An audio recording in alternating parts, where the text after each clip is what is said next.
tentang apa namanya modul 4. Nah, tentang physical layer ya. Physical layer ini yang paling diutamakan nanti tentang pengkabelan ya. Bagaimana kita membuat suatu tipe kabel yang sering digunakan, yaitu menggunakan kabel UTP. Kemudian walaupun sekarang itu sudah ada beberapa perangkat yang itu sudah auto ya, auto apa namanya, otomatis, misalkan ketika kita menghubungkan antara perangkat yang sama dan perangkat yang berbeda, itu menggunakan satu kabel aja sudah bisa ya, sudah bisa terkoneksi. Beda dengan peralatan yang zaman dulu. Jadi ketika kita menggunakan kabel untuk bisa menghubungkan perangkat yang sama, tidak bisa digunakan untuk menghubungkan perangkat yang berbeda, itu contohnya. Jadi nanti inti di dalam pengkabelan itu ada dua tipe kabel yang sering kita gunakan dan sering dipraktekkan ya. Jadi nanti kalau kalian pas ketemu mata kuliah praktikum jaringan komputer, itu biasanya itu nanti akan disuruh kalian membuat tipe pengkabelan ya. Ada kabel strike dan ada tipe kabel cross, itu yang biasanya nanti dipraktekkan ketika mahasiswa melakukan praktikum jaringan komputer. Dan ada satu tipe lagi, yaitu rollover. Nah, rollover itu biasanya digunakan untuk menyambung kabel UTP. Jadi misalkan kita punya ada kabel dengan panjang 50 meter, ternyata ingin disambungkan, namun kita tidak memiliki perangkat semacam switch ataupun hub ya, ataupun repeater, maka kita bisa menyambungkan dengan menggunakan konektor tersendiri ya, konektor yang nanti soket konektor nanti dipakai untuk menghubungkan antara kabel UTP dengan kabel UTP ya. Nah, itu biasanya ketika kita membuat satu tipe pengkabelan nanti menggunakan tipe rollover. Jadi kayak kebalik gitu ya. Rollover itu sama seperti ketika kita memasang kabel di dalam konektornya, namun terbalik. Nah, itulah contoh dari pengkabelan rollover. Jadi yang harusnya pin dari konektornya itu menghadap ke atas, itu menghadap ke bawah. Jadi kebalik seperti itu. Karena dengan logika, supaya nanti ketika kabel itu dihubungkan, nanti bisa ketemu, misalkan nanti putih hijau dengan putih hijau ya, hijau dengan hijau, dan seterusnya. Kalau misalkan menggunakan pengkabelannya sama, misalkan strike dengan standar A atau standar B yang sama, maka tidak akan nyambung seperti itu ya. Itu ada 3 tipe yang sering digunakan ya. Yang paling sering yaitu dua tipe tuh, yaitu tipe strike dan tipe cross. Nah, inilah di physical layer ini ada beberapa topik di modul 4 ini. Ada tujuan dari physical layer, kemudian karakternya, kemudian pengkabelan dengan mohon maaf izin Pak. Ya. Itu memang belum ada tampilannya ya Pak? Ini udah belum? Belum. Belum. Belum. Oh, jangan-jangan saya salah nih. Oh, di sini udah belum ya? Bentar, saya ulangi ya. Saya udah pede ternyata belum nih. Bentar. Kok belum muncul ya? Oh, ini harusnya salah mencet saya. Nah, ini.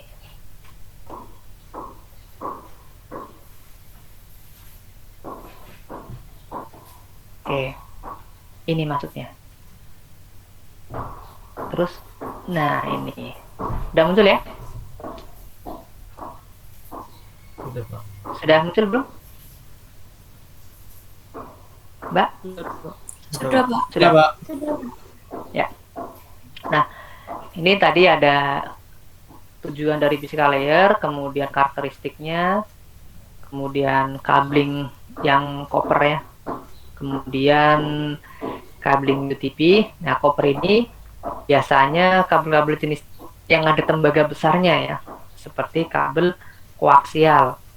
Nah, kalau yang UTP cabling ini yang sering digunakan. Kemudian ada fiber optik dan ada wireless media. Ini saya beberapa yang skip saja biar cepat. Ini koneksi fisik. Nah, koneksi fisik itu pasti ketika kita melakukan suatu konfigurasi IP, dia dimasukkan atau dikonfigurasi di dalam NIC-nya ya, di interface-nya. Nah, ini network interface card ini yang nanti sering kita gunakan. Contoh kayak kemarin pas latihan konfigurasi dasar di switch itu, kan kita masuk ke interface ya. Contohnya ketika kita memasukkan IP address di interface VLAN 1 ya. Nah, itulah interface. Jadi sebenarnya bukan kita memasukkan di perangkat komputernya atau kita masukkan di perangkat switchnya untuk pengelamatan IP address, namun kita memasukkan atau mengkonfigurasi di masing-masing interface. Kayak PC pun sama. Ayo PC-nya dimasukkan IP address, sebetulnya bukan di PC tersebut, di komputer kita yang kita gunakan, tapi di LAN card kita ya, kalau kita sering sebut dengan LAN card atau kartu jaringan kita, itu yang dimasukkan IP address-nya. Hanya saja lewat lewat GUI atau tampilan di sistem operasi kita ya. Jadi logikanya ketika PC kita memiliki banyak interface card ya, berarti logikanya itu memiliki banyak IP address. Contoh misalkan laptop saya sudah memiliki ada koneksi untuk LAN-nya ya, kartu jaringan yang menggunakan kabel UTP, dan juga laptop saya sudah memiliki untuk koneksi menggunakan wireless. Berarti kan di situ sudah ada 2 interface yang terpasang. Logikanya berarti PC itu memiliki 2 IP address yang bisa kita masukkan, yaitu di interface LAN card-nya dan di interface wireless-nya.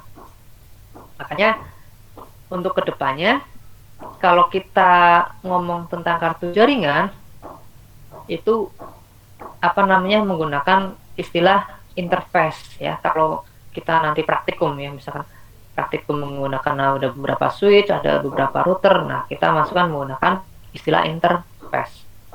Contoh seperti kemarin masuk ke interface VLAN, di VLAN 1 misalkan ya contohnya, kemudian kita masukkan IP address-nya. Kemudian yang berikutnya lapisan fisik ya, ini letaknya di paling bawah ya, di paling bawah di dalam model OSI layer, atau dia namanya atau disebut dengan OSI layer 1, di mana nanti data yang dikirim dia berupa bilangan-bilangan biner. Ini karakteristiknya ya, dia ada beberapa organisasi yang mengatur ya, manajemen untuk lapisan fisik. Ada standar ISO-nya berapa, standar untuk pengkabelannya apa, gitu ya. Ini organisasinya ada TIA, itu organisasi yang mengatur tentang standarisasi tentang pengkabelan ya. Kemudian yang berikutnya komponen. Nah, ini skip saja, dia berupa bit ya, bit-bit biner.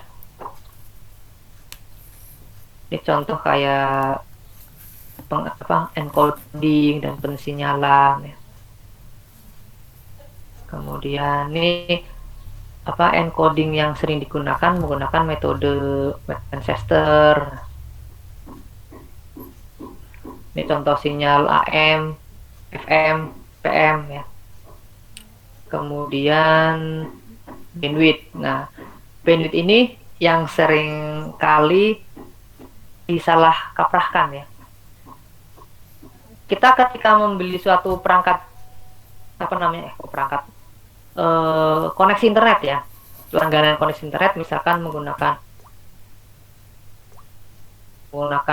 Bisnet atau menggunakan apapun itu, seringkali kita menanyakan bandwidthnya berapa, ya. Yang ada di dalam benak pikiran kita, bandwidth itu adalah kecepatan, gitu kan.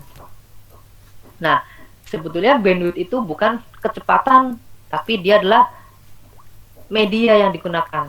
Kalau diistilahkan dalam air dengan pipa, ya, pipa yang air yang mengalir di pipa, maka bandwidth itu adalah pipanya, diameter dari pipa tersebut. Jadi bandwidth itu bukan kecepatan ketika saya melakukan proses download maupun upload, kecepatannya berapa bandwidth kecepatannya, itu bukan. Tapi bandwidth adalah ketika kita mengalirkan suatu data atau air, ya misalkan, ternyata pipa itu bisa menampung sekian kecepatan, itulah bandwidthnya.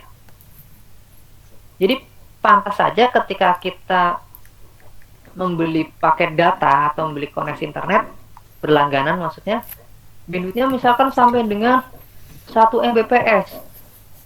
Namun kok lambat ya? Kok ini katanya 1 Mbps, ternyata kok masih lambat. Nah, itu bukan karena kesalahan di bandwidthnya. Bisa jadi bandwidthnya dia sampai dengan 1 Mbps, namun di tengah jalan banyak sekali gangguan, banyak sekali noise yang akhirnya mengakibatkan koneksinya semakin lambat. Bisa juga memang sebenarnya kecepatannya nggak sampai sebesar 1 Mbps, paling hanya berapa kilo saja, tapi pipanya besar. Nah, itu yang kita kadang bisa tertipu kalau kita memang tidak paham ketika membeli suatu paket internet, misalnya seperti itu ya. Tawarannya bandwidthnya nih gede nih, wah sampai dengan 10 Mbps. Ternyata ketika dipakai kok lambat karena dia dibagi, gitu. Logikanya sama ketika kita memiliki pipanya besar, ya. Namun yang memakai juga banyak. Pipa itu bocor tuh banyak, cabangnya banyak. Ya efeknya apa? Efeknya semakin ke ujung sana ibaratnya, ya, nah itu semakin lambat, itu semakin panjang, maka airnya akan semakin berkurang, tidak bisa 100% sampai ke tujuan. Jadi bandwidth itu adalah ruang atau media atau diameter dari suatu pipa ketika akan mengantarkan air. Nah, dalam jaringan berarti besarnya media yang digunakan untuk bisa mengantarkan paket data tersebut. Gitu. Terus bisa nggak kalau kecepatannya 1 Mbps namun bandwidthnya cuma berapa kilobit saja? Nggak bisa, dia nggak mampu untuk menampung. Kalaupun dipaksakan, maka dia akan media tersebut bisa panas dan bisa putus. Contohnya ketika kita membeli suatu kabel jaringan, kabel UTP misalkan, di situ sudah tertera maksimal paket data yang dikirimkan menggunakan kabel ini sekian. Jadi sama juga ketika kita melakukan instalasi jaringan, wah kita bangga nih, saya bisa langganan internet menggunakan kabel FO, dari pusat ditarik ke rumah menggunakan kabel FO misalkan. Namun kabel yang kita gunakan di rumah, yang ketika kita melakukan instalasi, menggunakan tipe kabel dengan kategori yang lebih rendah. Misal kategori yang harusnya sekarang ada 5 sampai 6, ya. Kita masih menggunakan kategori tipe kategori 3 misalkan. Yang dia tidak bisa menghantarkan paket data sebanyak yang kita inginkan. Ya jaringan tetap lambat. Seperti itu.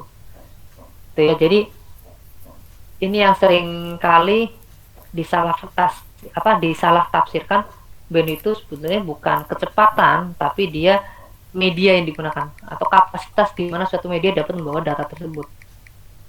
Ya berarti ternyata media ini hanya bisa membawa data sebanyak 1 mega. Udah berarti dia bisa lebih dari 1 mega. Itu ya. Dan yang berikutnya ada istilah throughput ya.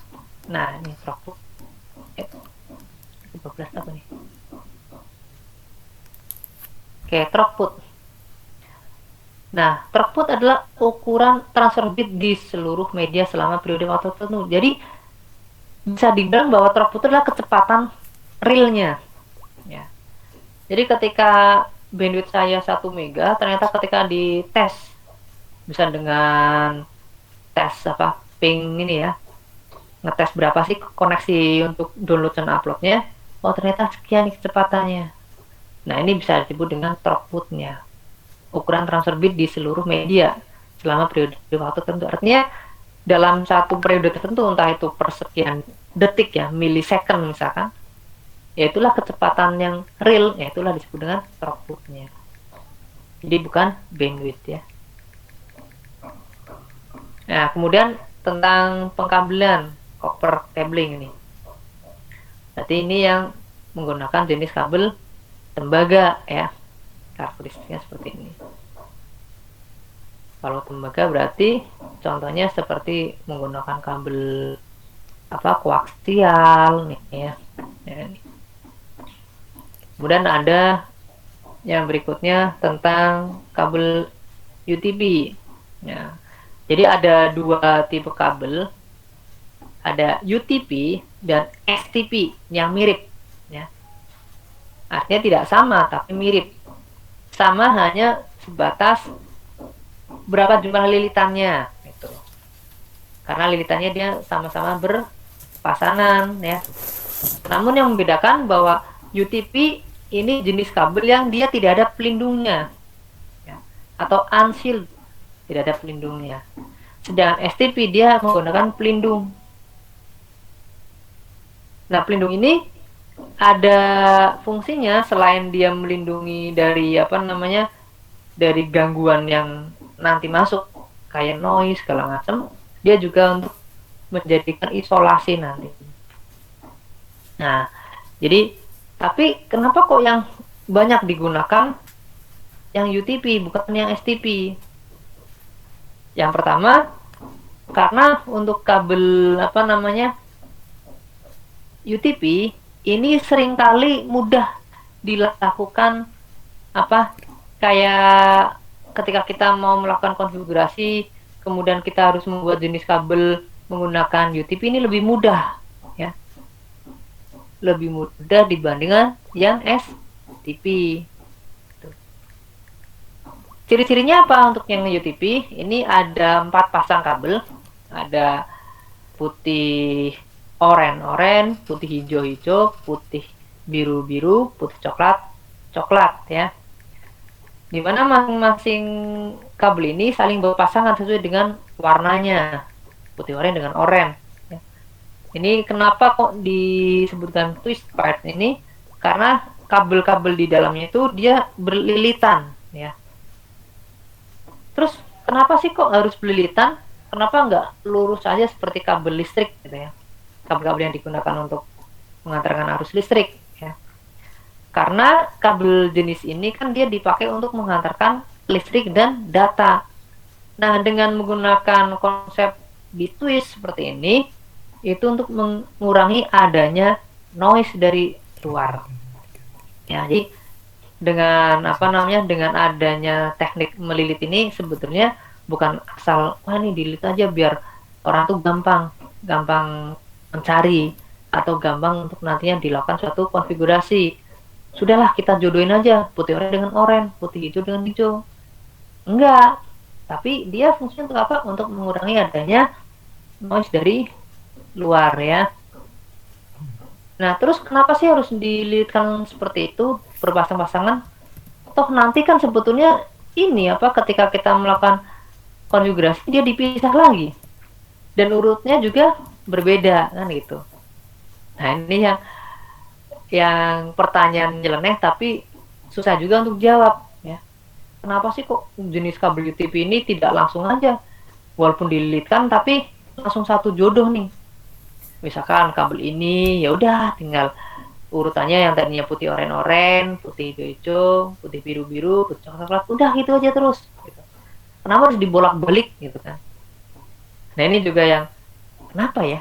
Kenapa sampai kayak gitu? Nah ini pertanyaan sederhana tapi memang sulit gitu ya, sulit untuk menjelaskan gitu. Saya juga iya juga ya kenapa?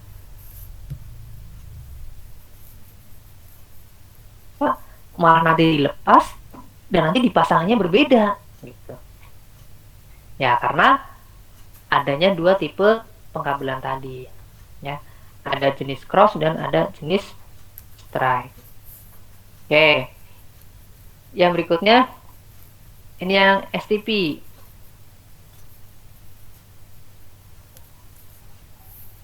Kok lambat banget nih laptop saya. STP. Nah, STP kenapa juga sering tidak digunakan? Karena dia sifatnya lebih mahal dibandingkan dengan UTP. Nih, lebih sulit dipasang daripada UTP. Ini yang menjadikan orang mending memilih UTP dibandingkan dengan STP. Ya. Ini yang sama nih. Ini juga dililit. Cuman bedanya dia ada pelindungnya nih. Ada pelindung yang membedakan antara STP dengan UTP. Kemudian koaksial. Koaksial ini kalau kita lihat di rumah itu sama seperti kabel yang dipakai untuk antena ya, kabel antena itu sama. Bentuknya seperti ini. Ini ada yang tembaga ini, yang dia satu single ini. Kemudian di sini ada kabel yang serabut sifatnya. Nah, untuk konektornya, kalau tadi UTP itu menggunakan konektor RJ45, kalau yang koaksial ini menggunakan konektor BNC ya. Ini yang sering digunakan BNC ini. Atau N-tap atau F-tap. Ini bedanya dia dipakai untuk menghubungkan antara antara konektor female dengan male ya. Untuk menyambungkan. Nah, kemudian bagaimana sih caranya ketika kita membuat jenis kabel ya, UTP? Ya, yang penting kabel UTP memiliki 4 pasang kabel tembaga dengan kode warna yang dipilin atau dililitkan menjadi satu dan dibungkus dalam selubung plastik yang fleksibel ya. Tidak ada pelindung yang digunakan, maka disebut dengan unsealed pad. Kemudian di sini di dalam kabel UTP, kalau kalian punya kabel itu, coba kalian pegang, urutkan dari pangkal sampai ke ujung. Biasanya di situ ada per berapa sentimeter itu dia agak berbeda. Gronjolannya ibaratnya, gronjolannya itu berbeda. Nah, di sini per 30 cm. Ini ada variasi putaran ya. Per 30 cm ini berbeda. Jadi kalau kita lihat ini kayaknya kabel kok kayak contoh kabel yang sering kita gunakan, kemudian kita lepas, misal contohnya kabel power yang kita gunakan. Nah, setelah digunakan langsung kita kuel-kuel gitu ya, kita gulung-gulung, kita masukkan ke pas. Nah, lambat laun kalau kayak gitu kondisinya masih ada beberapa kabel di dalamnya keluar ya, pecah dari kulitnya pecah, dia akan keluar, rusak kabel itu. Nah, bersama seperti itu.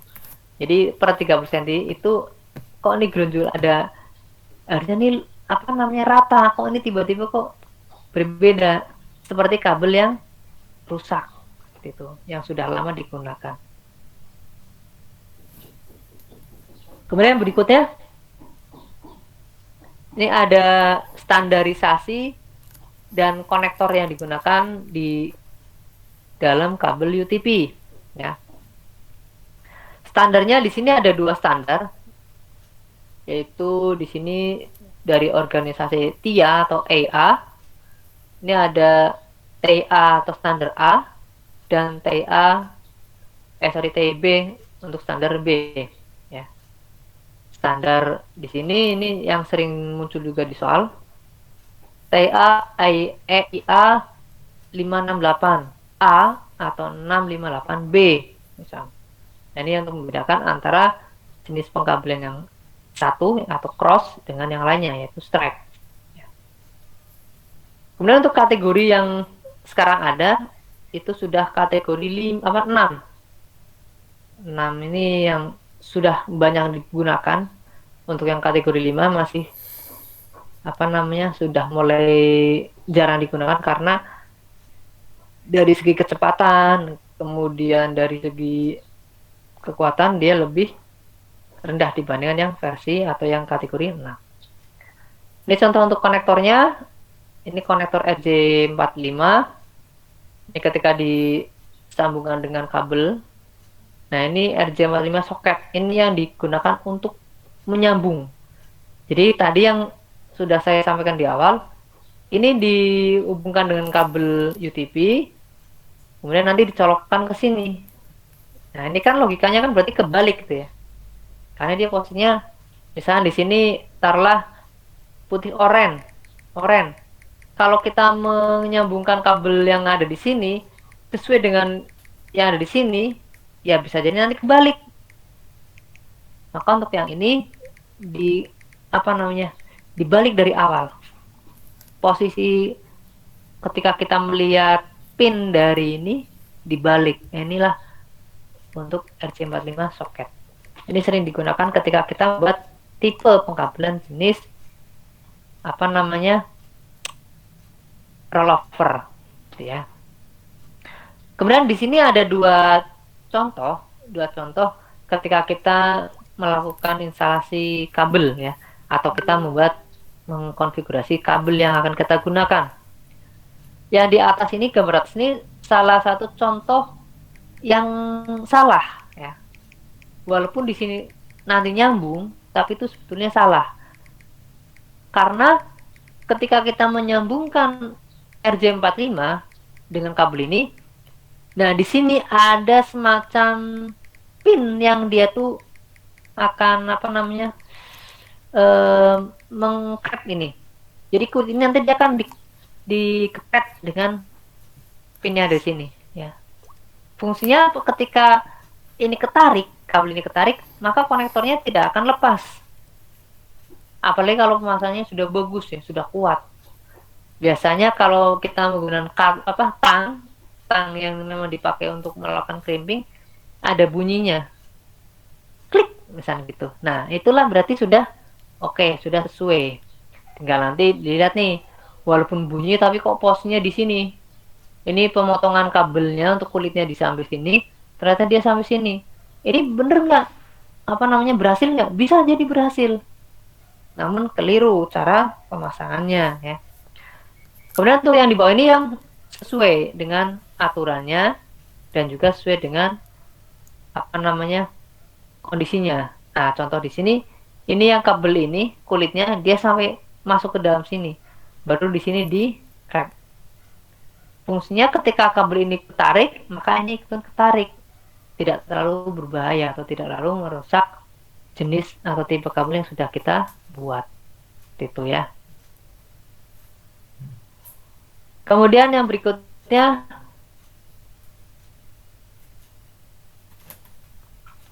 jenis pengkabelan ya. Ada dua tipe yang digunakan atau dua standar yang digunakan. Yang pertama standar A, yaitu namanya T568A, dan standar B T568B. Nah, bedanya kalau yang standar A itu dimulai dengan putih hijau, sedangkan standar B dimulai dengan putih oranye. Terus bedanya atau caranya bagaimana ketika kita membuat jenis kabel strike maupun cross? Nah, bedanya di sini. Kalau kita ingin membuat jenis kabel cross, maka antara ujung dengan pangkal itu berbeda. Ketika berbeda, maka dia hasilnya silang. Gitu. Tapi kalau yang strike, kedua ujungnya sama. Mau kalian menggunakan standar A, yang dimulai dengan putih hijau, atau kalian terbiasa dengan standar B, yang dimulai dengan putih oranye. Maka di sini, ini kan kalau kita ngadepin seperti ini ya, ini angka satunya di sini. Berarti logikanya kalau TIA 568A ini dibalik biar ngadep ke sini, ini kan berarti keputar nih, ya, kebalik. Makanya di sini diputer, itu. Nah, terus untuk memudahkan mengingat, kalian cukup ingat satu standar saja, mau standar A atau mau standar B, ingat satu saja. Kemudian kalian apa namanya buat nih satu urutan ini. Misalkan saya ingin membuat jenis kabel strike, artinya berarti sama-sama di dalam panggal ujungnya itu sama-sama menggunakan teori ini misalkan.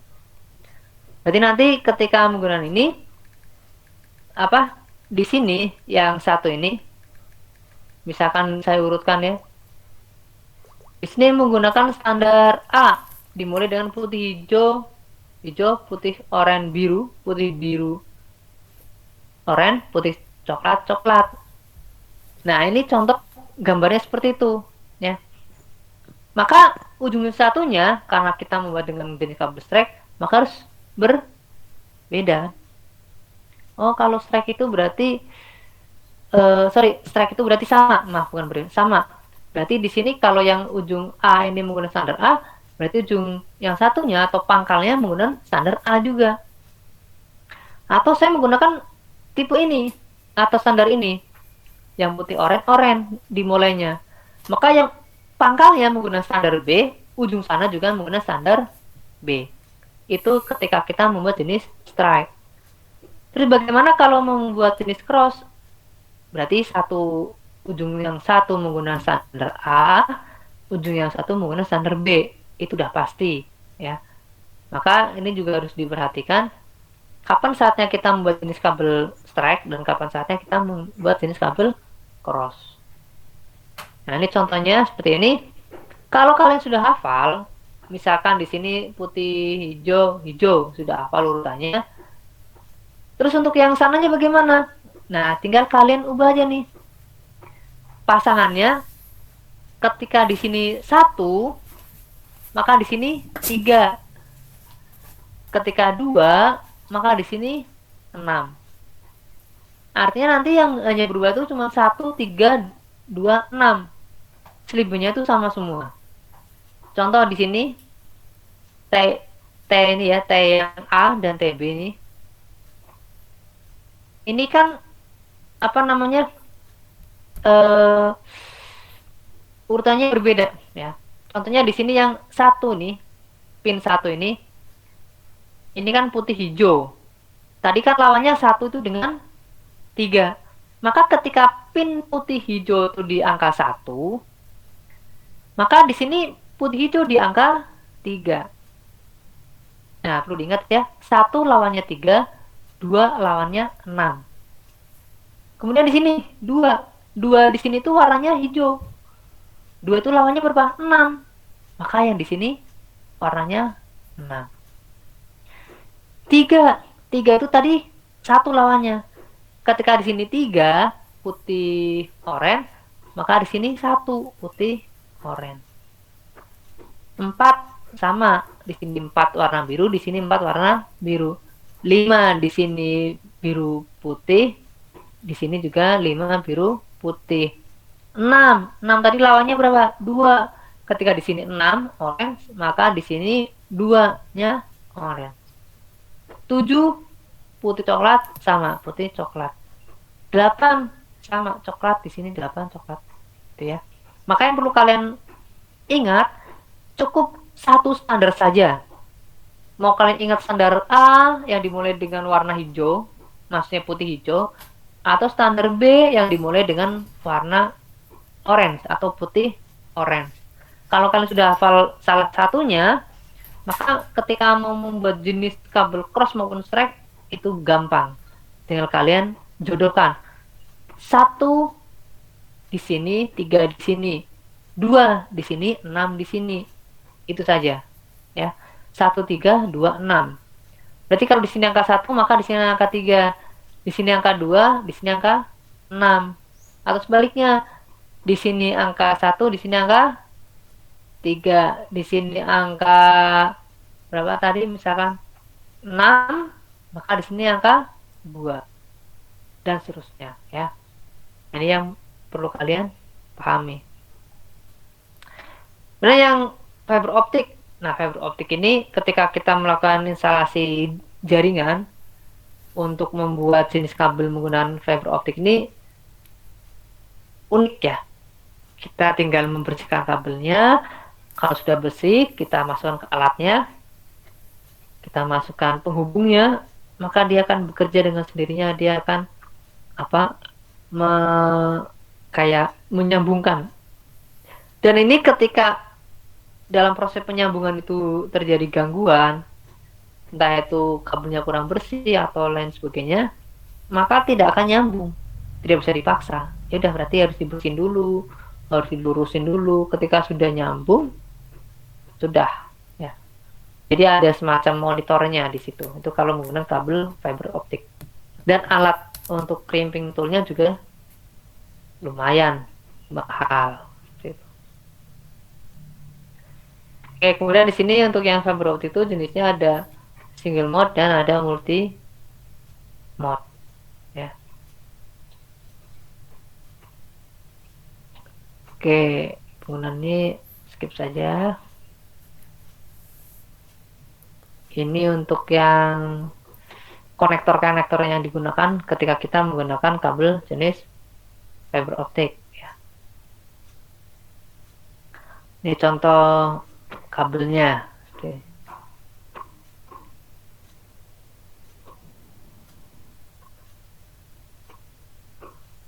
Oke, kemudian terakhir itu ada wireless media atau media tanpa kabel ya. Ini ada beberapa batasan dalam kabel jenis media itu, adanya area cakupan ya. Nah, area ini karena wireless itu kan ya tergantung juga dengan kondisi di situ, kondisi lokasi yang kita gunakan. Kalau ternyata banyak gedung ya, banyak tembok-tembok yang menjulang tinggi, maka tidak disarankan dengan menggunakan ini interferensi ya. Nah, nirkab itu rentan terhadap interferensi. Contohnya misalkan tadi ada banyak di gedung itu ada banyak sekali tembok-tembok, nah itu akan terhalang ya. Jadi wah, nih banyak sekali tembok, apalagi tembok di situ banyak kayak jendela-jendela itu menggunakan besi, teralis besi, itu cukup mengganggu dari sinyal yang dihantarkan. Area cakupannya juga ini penyebarannya ya tidak bisa bisa jauh, bisa, tapi sinyalnya lambat gitu. Deket tapi tergantung juga. Tapi memang mudah dalam segi penyebaran ya. Tanpa harus narik kabel itu. Kalau narik kabel itu keamanannya jelas ya, lebih rentan terhadap jaringan kabel. Oke, ini untuk standarnya. Kemudian wireless access point, ini yang sering digunakan juga di kampus-kampus. Oke, selesai ya. Nah, untuk yang 4 tuh simple. 4 itu intinya tuh di pengkabelan sebetulnya ya. Kemudian yang sekarang yang 5, sebelum saya masuk ke modul kelima, yang modul 4 ada yang mau ditanyakan? Ada nggak nih? Mohon maaf Pak, itu sih Pak tadi paling Ya. itu kan tadi yang tipe standar apa itu yang kayak IEE itu Pak, kan ada Oh, wifi tuh. Nah, ya. itu kalau WiMAX itu gimana Pak? Oh, WiMAX. Iya ya, Nah, gimana? WiMAX itu dulu itu pengembangan WiMAX tuh ada dulu mana tadi? Aduh, kok close. Jadi ada teknologi dia tuh, Masnya pernah dengar kayak Open BTS gitu? Belum sih Pak, sejujurnya belum pernah Pak. Belum. Belum. Iya. Jadi dulu itu ada ini ya, kayak wah, ini jaringan di tempat saya ini kok sinyalnya jelek nih. Akhirnya mendirikan BTS. Tuh. Jadi kayak Nah, penguat sinyal atau gimana itu? iya, tapi yang tower-tower besar itu loh. Oh, Kayak punya Telkomsel, punya XL itu kan. iya. BTS itu namanya BTS tuh. Nah, BTS itu digunakan untuk menghubungkan kita di jaringan-jaringan gitu. Kalau sekarang kan BTS itu memang disewakan untuk provider, ya. Dari provider satu, kemudian mungkin dalam satu BTS itu sekarang bukan hanya satu provider, tapi dia banyak Banyak provider provider. gitu ya. Iya. Kemudian nyambung ke BTS yang lainnya gitu kan. Itu kan hanya sebatas apa namanya provider saja gitu.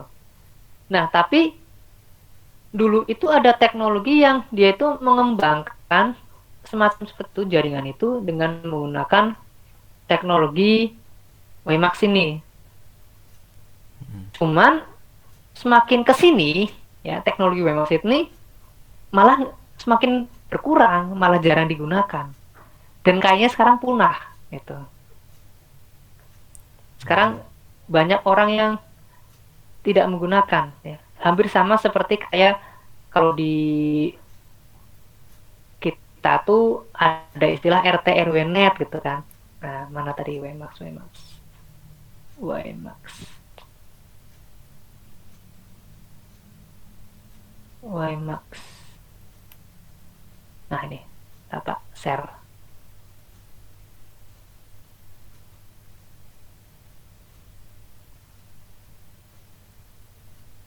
Sudah ya? Sudah muncul? Sudah, Bang. Nah, standarnya ini yang pertama WiFi. WiFi ini yang memang sekarang juga semakin berkembang ya. Kemudian ada Bluetooth. Bluetooth juga dulu kan dia hanya teknologi apa namanya. Jadi dulu tuh bukan dijadikan suatu standar nirkabel kayak merek dagang Bluetooth dulunya. Tapi ternyata apa kemanfaatannya itu cukup luar biasa Bluetooth itu. Akhirnya Bluetooth distandarkan. Dan sekarang Bluetooth itu bisa menjadikan standar pada perangkat perangkat portable. Contoh seperti apa ya kayak Mouse pak bisa media wireless. mouse ya, media player, hampir semua itu menggunakan Bluetooth gitu ya. Iya. Sampai mainan anak pun yang apa ya, yang kadang speaker-speaker tuh ya, Oh ya. itu menggunakan koneksi Bluetooth ya. Walaupun dulu tuh dia merek dagang, bukan bukan menjadi standarisasi. Itu hampir mirip seperti Blu-ray. Blu-ray itu kan dulunya dia hanya merek dagang. Dia kan persaingan aja dalam membuat suatu media penyimpanan. Ternyata Blu-ray itu yang menang gitu ya. Ada berapa perusahaan yang dia memenangkan kontes itu istilahnya ya. Muncullah Blu-ray yang saat ini menjadi standarisasi media penyimpanan yang paling besar saat ini.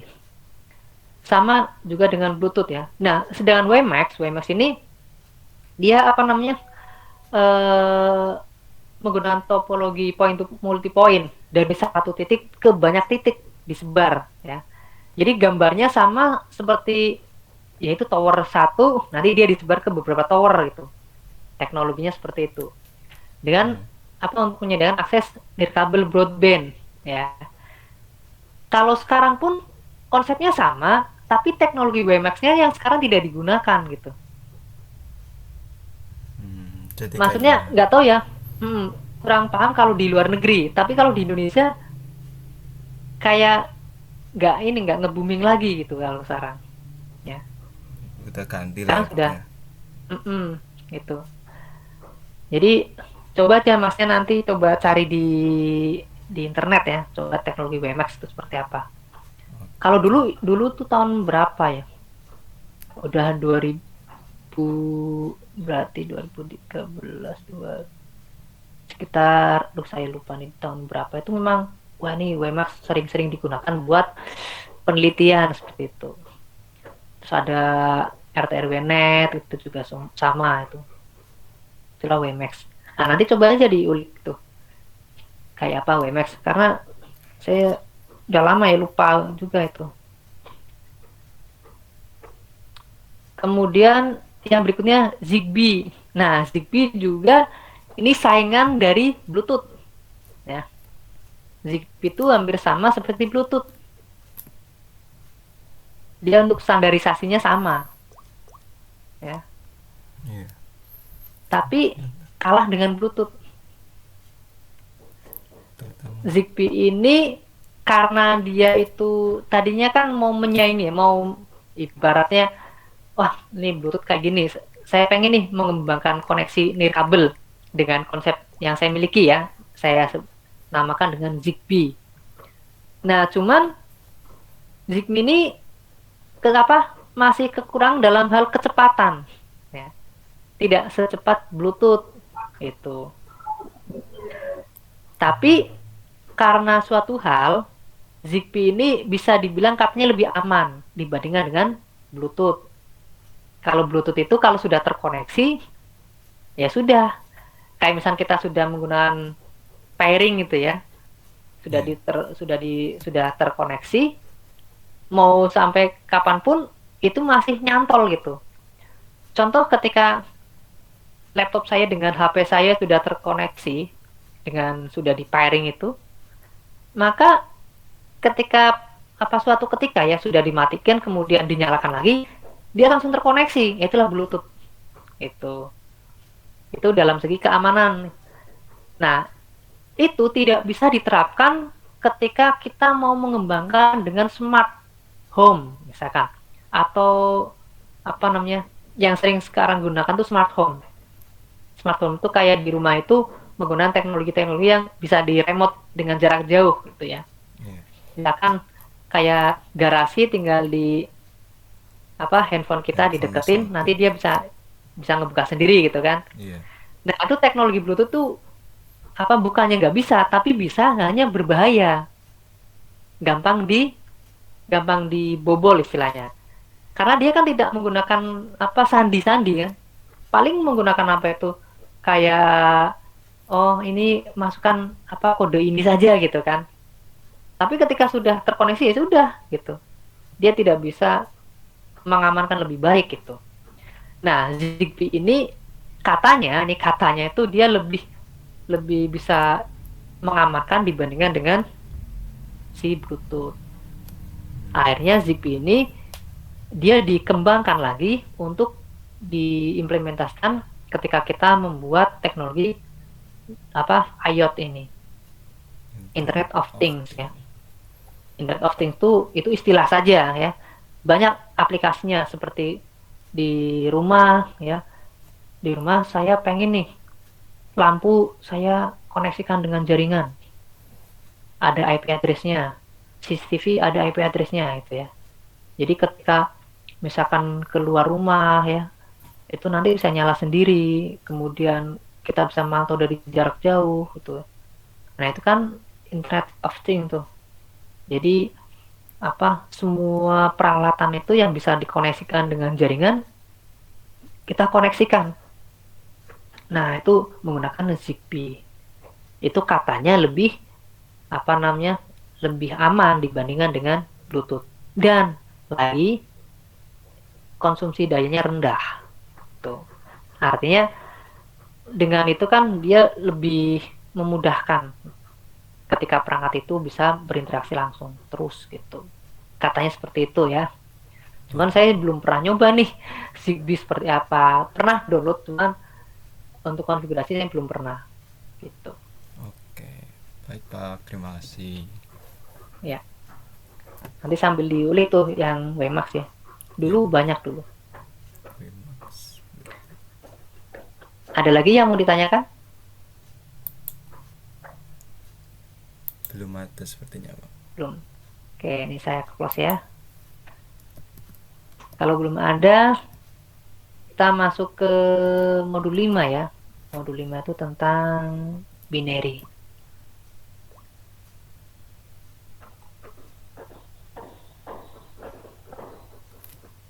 Nah, binary. Atau sistem penomoran. Sistem penomoran ini ada binary ke desimal, kemudian desimal ke binary.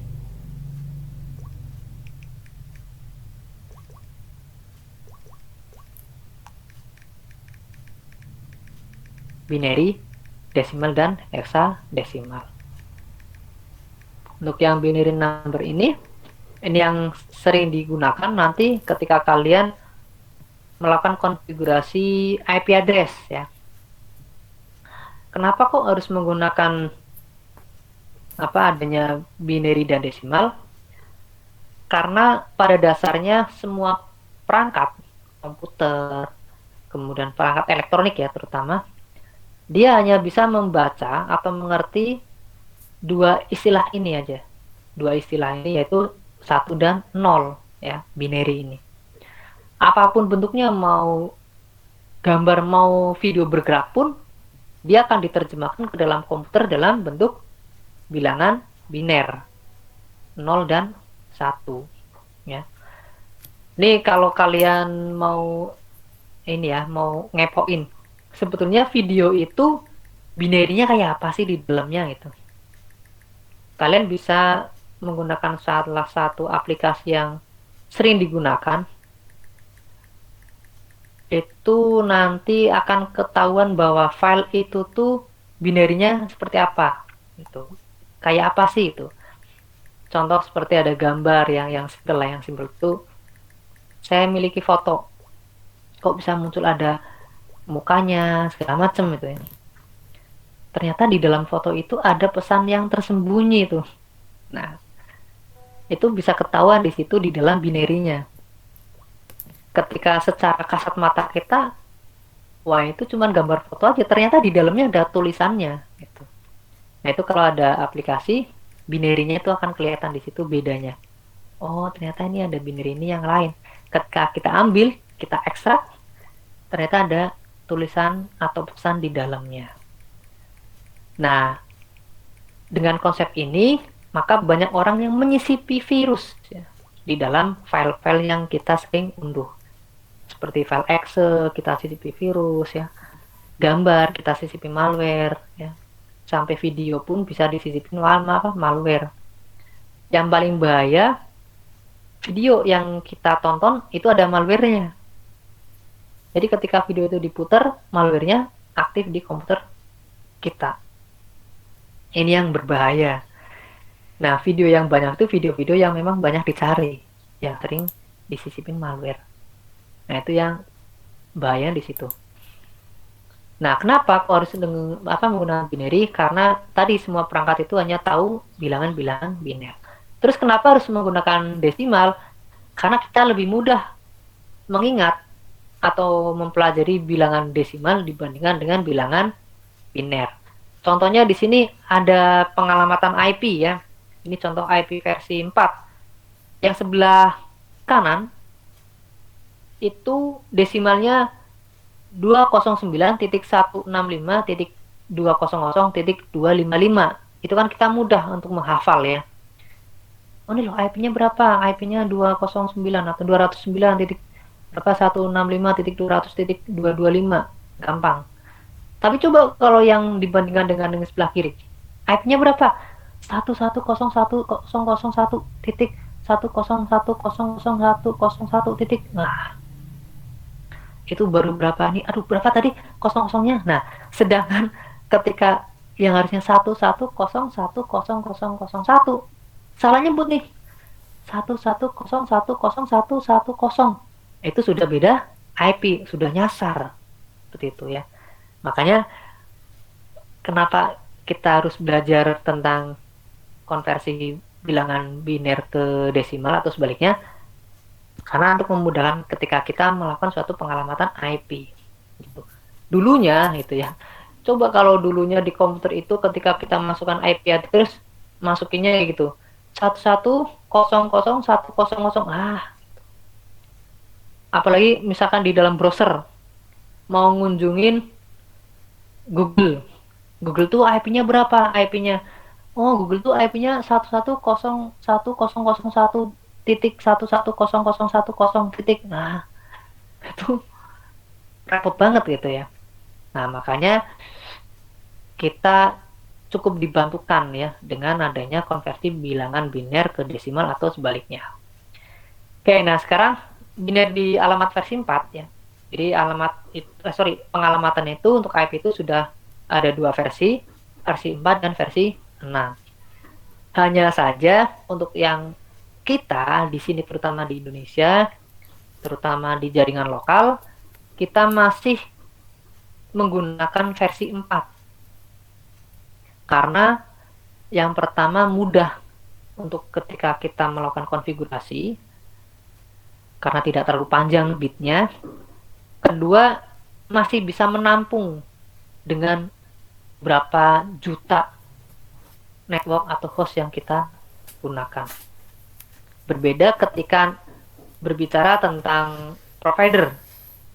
Provider di Indonesia sudah mengarah ke IP versi 6. Tapi untuk ketika kita melakukan konfigurasi di lokal, masih menggunakan IP versi 4. Oke, untuk yang versi 4, ini terdiri dari 32 bit. Di mana masing-masing bit ini dibagi ke dalam 4 oktet ya, atau 4 ruang. 4 oktet ini. Dan dipisahkan dengan tanda titik. Jadi masing-masing oktet terdiri dari 8 bit ya. 8 kali 4 ada 32 bit. Oktet ini yang membedakan antara bagian network dan bagian host.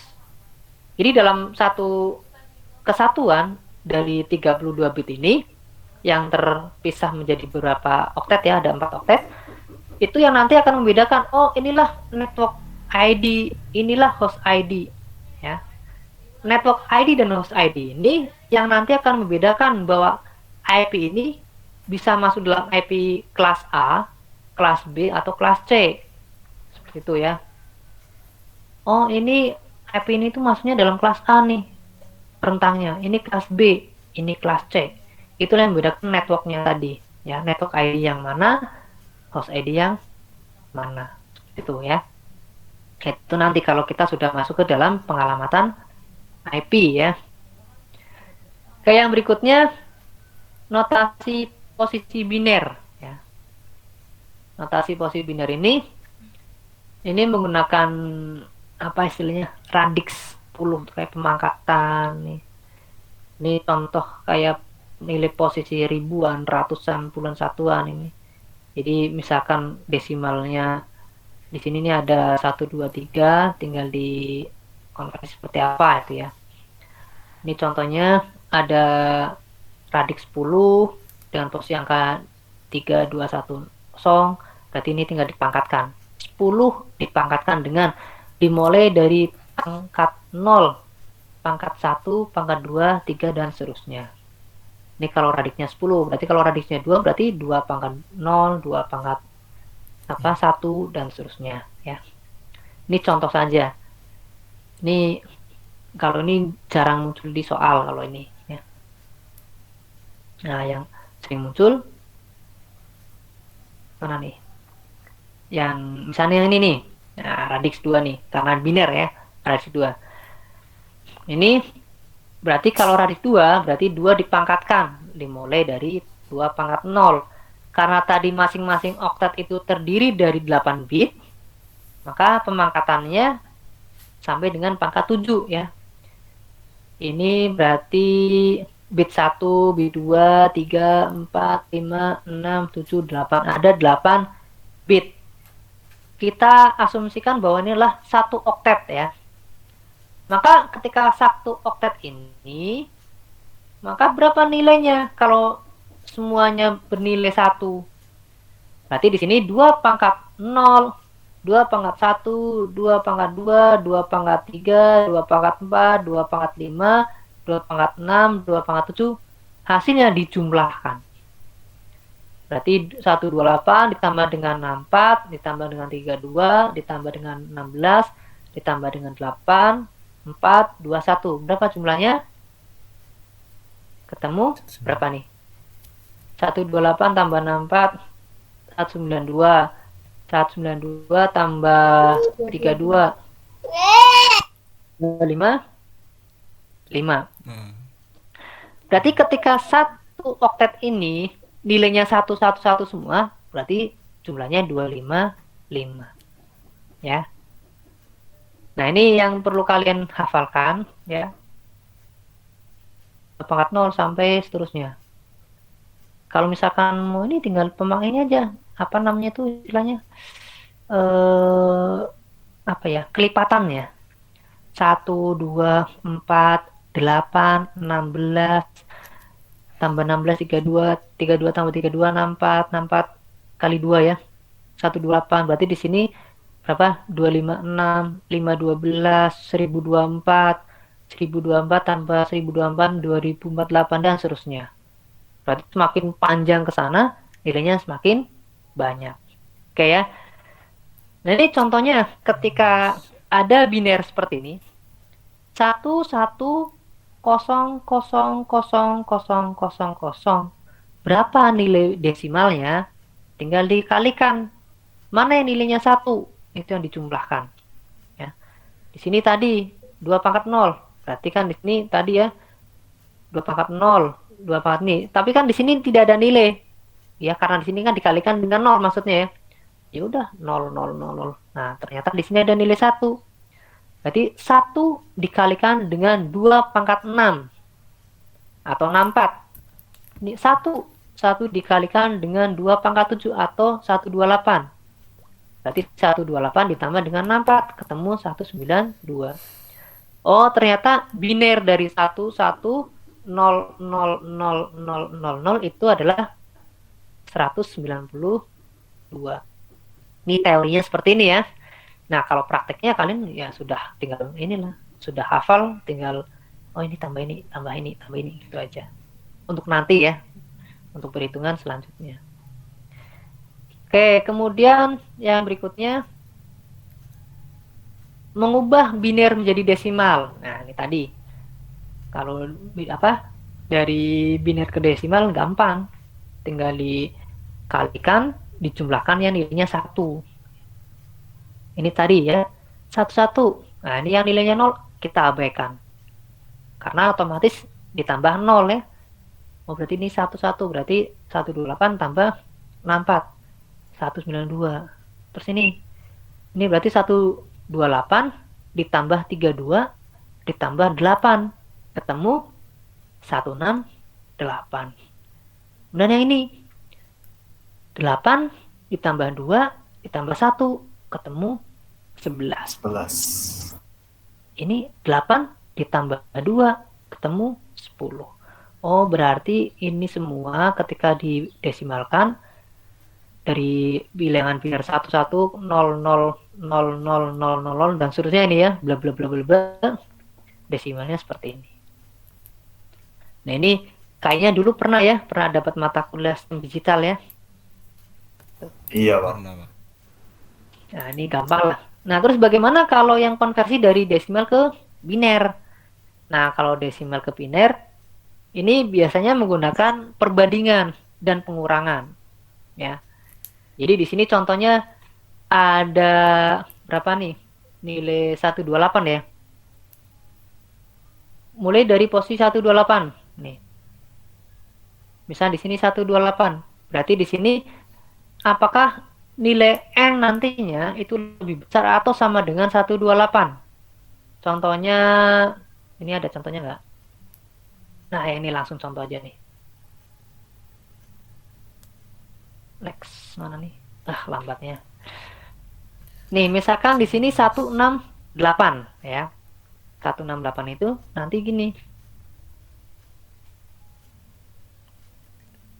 168 itu apakah dia nilainya lebih besar dari 128? Ternyata kalau nilainya 1, maka dia ditulis 1 di sini ya. Di kolom ini 1 misalkan.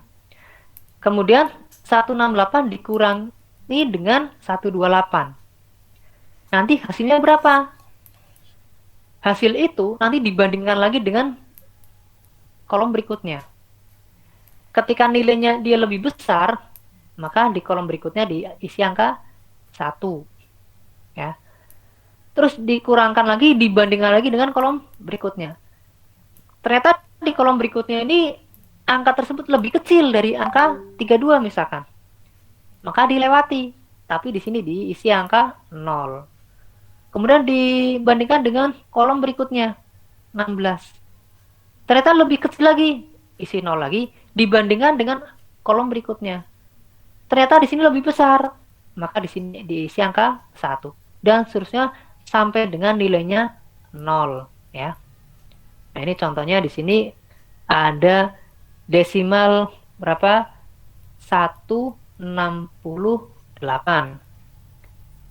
Berapa binernya? Nah, tadi 168 dibandingkan dengan 128. Jika iya, maka masukkan bit 1 di 128. Nih ya, 168 lebih besar dari 128. Ya, maka diisi 1. Kemudian dikurangkan nih. 168 dikurangi dengan 168 dikurangi dengan 128. Ternyata hasilnya 40. Kemudian dibandingkan lagi, apakah 40 itu lebih besar atau sama dengan 64? Tidak. Kalau tidak diisi 0. Dan maju ke kolom berikutnya. Apakah 40 itu lebih besar atau sama dengan 32? Iya, ditulis angka 1. Kalau iya, berarti dikurangi lagi nih. 40 dikurangi dengan 32, ketemu 8. Apakah 8 itu lebih besar atau sama dengan 16? Tidak. Diisi 0. Apakah 8 itu lebih besar atau sama dengan 8? Iya. Isi 1. Nah, kalau di sini 1, maka di sini 8 dikurangi dengan 8, ketemu 0. Maka ditulis 0. Kalau hasilnya sudah 0, maka ke belakang sana 0 semua. Jadi berapa desimal dari 168? Desimal 168, maka binernya 10101000. Nah, ini cara menghitung ketika melakukan konversi desimal ke biner. Insyaallah gampang ya. Gampang lah kalau ya ini. Nah, kemudian yang berikutnya ini tentang IP versi 4. Nah, ini yang penting ini. Kenapa kok menggunakan ada konversi? Karena tadi komputer itu hanya mengenal biner dan kita lebih paham yang desimal. Jadi saling menguntungkan. Nah, tadi IP versi 4 itu terdiri dari 4 oktet 1, 2, 3, 4, dan masing-masing oktet dipisahkan dengan tanda titik atau tanda dot ya. Ini contohnya tadi. Yang berikutnya, sebelum masuk ke heksadesimal, ada yang mau ditanyakan? Binary dan versi 4? Belum, Bang. Belum ya, Pak. Ya, oke, kita lanjut insyaallah sedikit lagi nih. Kalau heksa ini tidak terlalu digunakan banget untuk saat ini. Karena ini kan lebih digunakan di IP versi 6 ya. Paling yang lebih menggunakan nanti ketika kita bermain-main di MAC address. Karena MAC address itu menggunakan heksadesimal. Nah, untuk heksadesimal ini angkanya atau penomorannya itu dimulai dari 0 sampai dengan 9 dan A sampai dengan F. Jadi 0, 1, 2, 3, 4, 5, 6, 7, 8, 9 A, B, C, D, E, F. Berarti ada 16 ya. Ada 16 bit ya istilahnya. Ini contohnya di sini untuk binary seperti ini. Ini untuk yang heksadesimal seperti ini, desimal seperti ini ada 16. 0 sampai 9. A ini berarti mewakili 10. B mewakili 11. C mewakili 12. D mewakili 13. E mewakili 14. F itu mewakili 15. Dan F ini nilainya 1 semua. Gitu ya. Nah, ini juga sering digunakan ketika kita kayak bermain olah warna gitu ya. Misalnya kalau kalian sering menggunakan Photoshop misalkan, itu kan warnanya menggunakan warna heksadesimal tuh ya. Misalkan warna hitam tuh apa? Oh, hitam tuh misalkan FFFFFF gitu. Kalau misalkan warna putih 00000, saya mau nih iseng-iseng warnanya saya ganti 101001, nanti bisa seperti apa? Yaitu penggunaan heksadesimal. Itu akan lebih mencocokkan, lebih pas dibandingkan dengan pencocokan warna biasa. Kemudian yang berikutnya apa nih? Alamat heksadesimal untuk IP versi 6 ya. Nah, contohnya di sini alamat versi 6 ini sekarang menggunakan apa? Heksadesimal. Kenapa? Karena dia panjangnya sampai dengan 128 bit dan lebih mudah menggunakan heksadesimal dibandingkan dengan desimal. Kemudian ciri-cirinya untuk versi 6 ini ketika pengalamannya seperti ini ya. Jadi ada beberapa bagian nih. Kalau tadi namanya octet ya. Kalau di versi 4, kalau di versi 6 namanya hectet ya. Ini ada 1 2 3 4 5 6 7 8. Maka disebut dengan hectet. Kemudian di sini nanti dikelompokkan lagi. Dari sini dikelompokkan lagi seperti ini. Set. Jadi dalam satu X ini itu mewakili ada 4 heksadesimal. Ya. Jadi logikanya 1X ini ada 4. Berarti 4 kali 8 ya. 1 2 3 4 5 6 7 8. 8 kali 4. Itu. Ada berapa berarti? 8. Ini kan 4, 4, 4, 4, dan seterusnya. Ada 32 nilai heksadesimal. Kemudian di sini masing-masing ini, oh ternyata X ini mewakili 0 sampai dengan FFFF. Ya. Bisa jadi di sini 1010, kemudian di sini yang bagian ini ya, ini 1010, di sini berapa lagi gitu. Oke, kemudian nah untuk heksadesimal itu nanti juga bisa ketika kita konversi ya ke dalam desimal, dan ketika kita nanti masuk ke pengalamatan dengan menggunakan heksadesimal itu bisa disingkat sebetulnya. Jadi ketika heksadesimal terlalu panjang, misalkan kok dia nilainya 00 di belakangnya, maka bisa dihapus nilai itu, diwakili dengan tanda titik 2 ya, titik-titik maksudnya. Itu cuman agak susah ya untuk yang heksadesimal, karena kita harus benar paham, oh ternyata ini di hektet keberapa, hektet ke-1 atau hektet keberapa, kemudian nilainya bagaimana, apakah dia bisa dipotong gitu ya. Jadi kalau kita lihat di mana ya, sebentar, coba saya lihat di sini.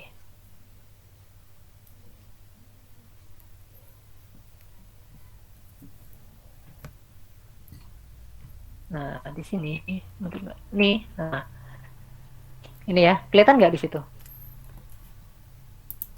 Kelihatan Pak, kelihatan Pak. Ini kan ada FE80.2.2 ya kan?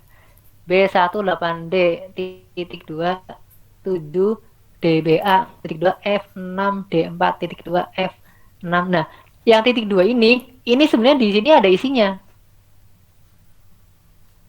Ini kan kalau dihitung kan 1 2 3 4 5. Harusnya kan ada 8. Nah, 8 itu berarti sisanya di sini. Titik 2 titik 2. Itu artinya di sini sebenarnya ada isinya gitu. Itu disingkat menjadi seperti ini. Ini juga sama yang ini. Ini kan F8.2 2F titik 2 A8 titik 2 B0 titik 2 BC titik 2 D1. Nah, ini ada penyingkatan, ini ada caranya bagaimana ketika kita ingin menyingkat nilai ini.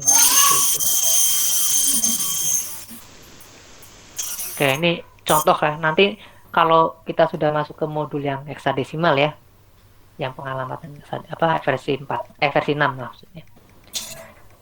Oke, yang berikutnya ini konversi dari desimal ke heksadesimal ya. Ini tinggal dirubah nih, contohnya misal ada 168 dirubah ke dalam desimal, berarti ini dirubah ke biner nih. Binernya seperti apa? Ternyata binernya seperti ini, 168 nih ya, ke dalam biner, nanti dibagi menjadi 2 bagian.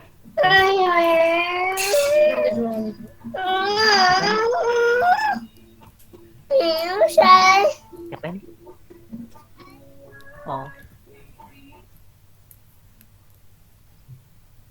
Oh ya, nanti kita sampai jam berapa ya? 14.20 kayaknya, Pak. Berarti udah lewat nih ya? Udah? Wah, enggak ada. Udah ya? Oh iya, maaf. Oke ya. Berarti kalian ada kuliah lagi ya hari ini? Jam ini? Setelah saya ada kuliah lagi nggak? Belum tahu, Pak. Belum ada info kayaknya. Ada nggak setelah saya kuliah? Ada? Enggak. Nggak ada? Ya, Oke, ini berapa? Nggak ada ya? Oke, sebentar ya. Ini ada tinggal berapa slide lagi nih?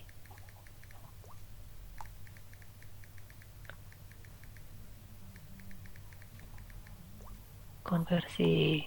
Oh, ini tinggal 2 slide lagi ya? 2 slide lagi. Oke, 2 slide lagi, insya Allah saya tak molor.